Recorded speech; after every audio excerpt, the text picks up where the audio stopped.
Bonjour. Aujourd'hui au programme La sorcière de la rue Mouffetard de Pierre Gripari. Dans ce livre, il n'y a pas d'image, c'est juste l'histoire. Il y avait une fois dans le quartier des Gobelins, à Paris, une vieille sorcière, affreusement vieille et laide. Mais elle aurait bien voulu passer pour la plus belle fille du monde. Un beau jour, en lisant le journal des sorcières, elle tombe sur une publicité qui dit « Madame, vous qui êtes vieille et laide, vous deviendrez jeune et jolie. Pour cela, mangez une petite fille à la sauce tomate. » Et plus bas, en toutes petites lettres, il y a écrit « Attention, le prénom de cette petite fille devra obligatoirement commencer par la lettre N. » Or, il y avait dans le quartier une petite fille qui s'appelait Nadia. C'était la fille la plus grande, la fille aînée de Papa Saïd. Papa Saïd, c'est le monsieur qui tient l'épicerie buvette de la rue Broca. « Il faut que je mange, Nadia !» se dit la sorcière. Un beau jour que Nadia était sortie pour aller chez le boulanger, une vieille dame l'arrêta. « Bonjour, ma petite Nadia !»« Bonjour, madame. »« Veux-tu me rendre un service ?»« Lequel ?»« Ce serait d'aller chercher pour moi une boîte de sauce tomate chez ton papa. Cela m'éviterait d'y aller, je suis si fatiguée. » Nadia, qui avait bon cœur, accepta tout de suite. Sitôt qu'elle fut partie, la sorcière, car bien sûr c'était elle, se mit à rire en se frottant les mains. « Que je suis maligne!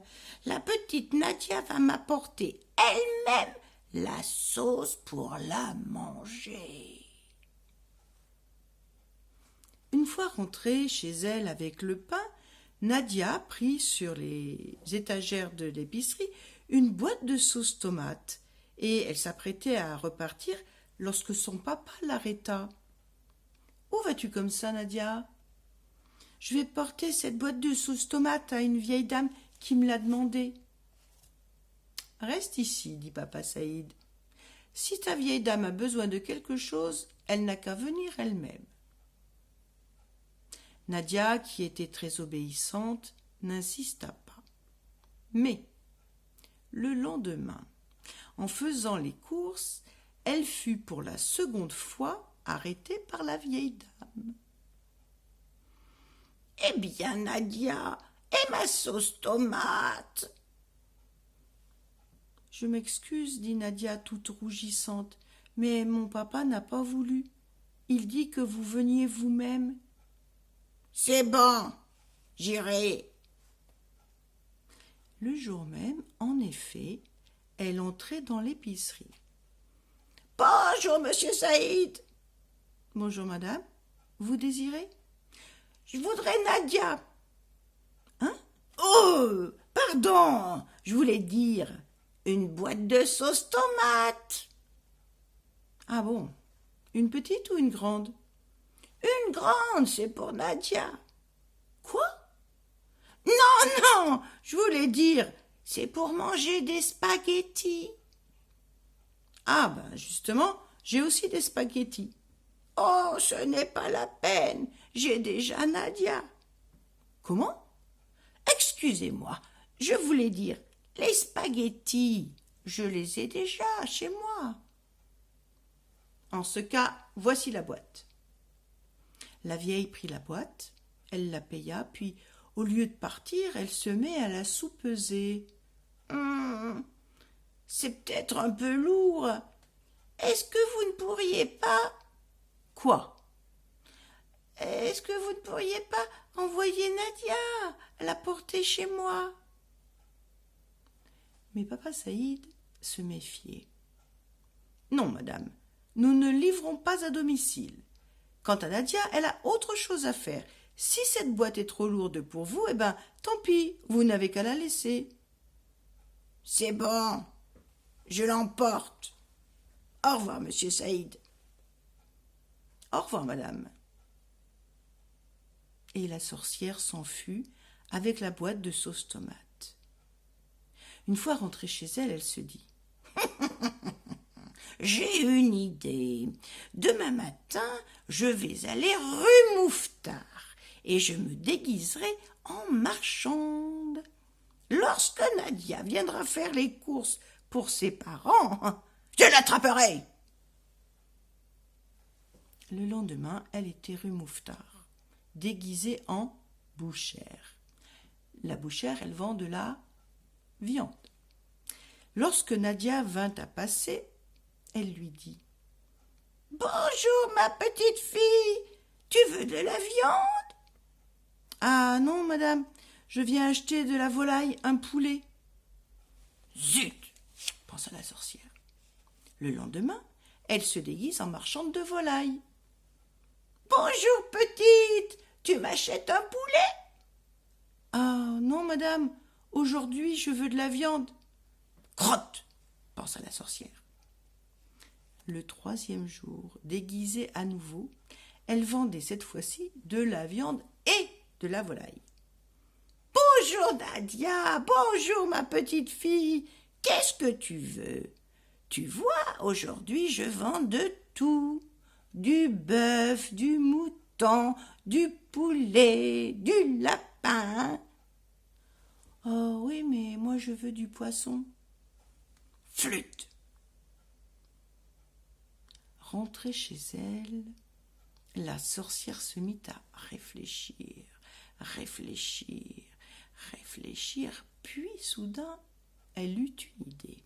« Eh bien, puisque c'est comme ça, demain matin, je vais devenir à moi toute seule toutes les marchandes de la rue Mouffetard. »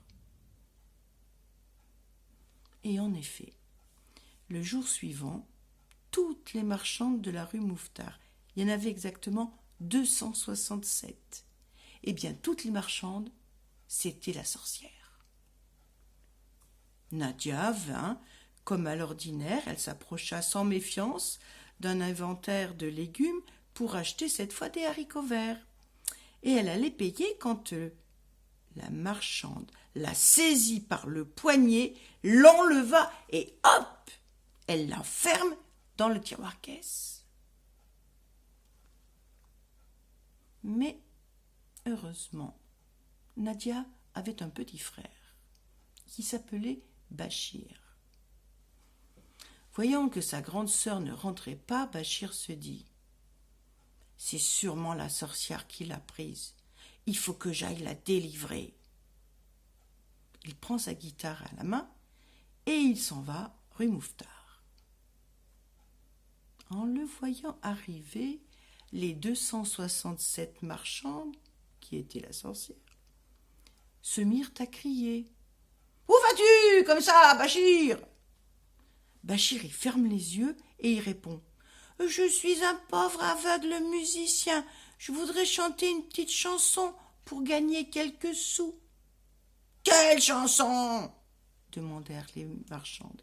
« Je veux chanter une chanson qui s'appelle « Nadia, où es-tu » ?»« Non, pas celle-là, chante-en une autre. »« Mais je n'en sais pas d'autre. »« Alors, chante-la tout bas. »« C'est entendu, je vais chanter tout bas. » Et Bachir, il se met à chanter très très fort.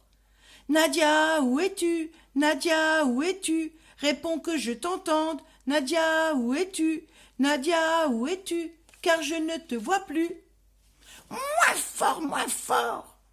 crièrent les 267 marchandes. « Tu nous casses les oreilles !» Mais Bachir, il continuait de chanter. « Nadia, où es-tu? Nadia, où es-tu ?» Quand tout à coup, une toute petite voix lui répondit. « Bachir, Bachir, délivre-moi, ou la sorcière me tuera. »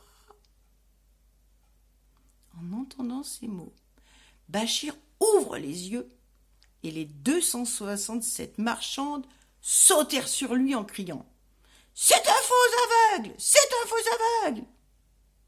Mais Bachir était courageux. Il brandit sa petite guitare et hop, il assomme d'un coup la marchande la plus proche.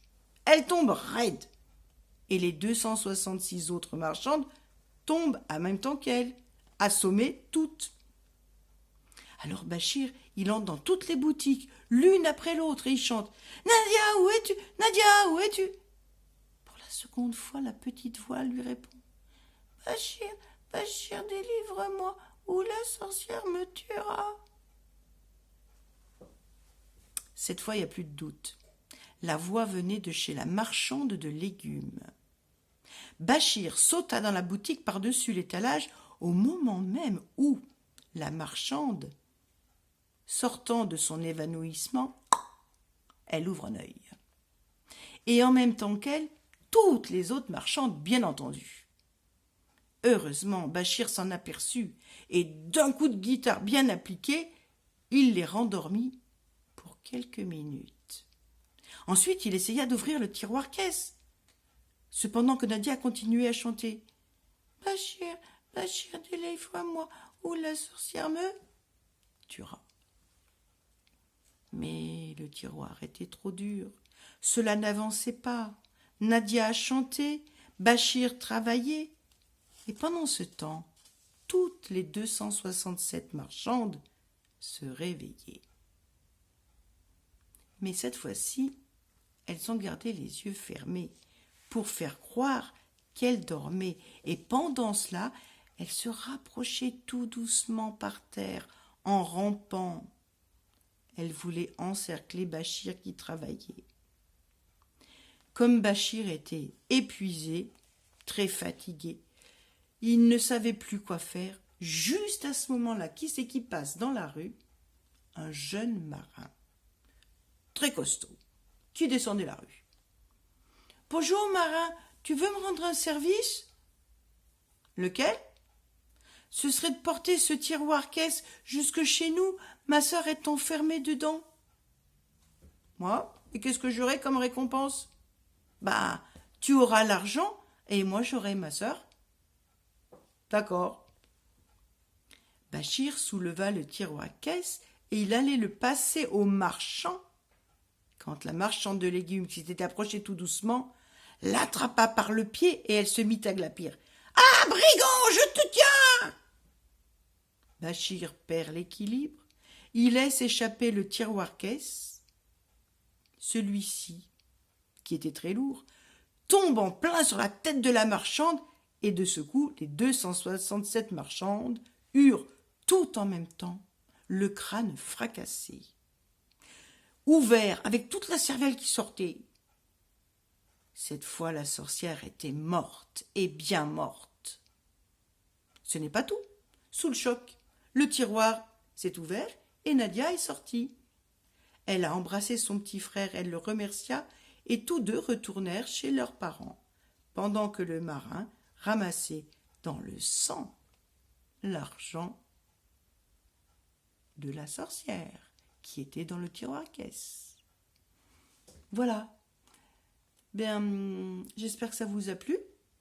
Petit à petit, je retrouve un petit peu ma voix. Et donc, j'espère que demain, je pourrai enregistrer une autre histoire. D'ici là, portez-vous bien les enfants. Au revoir.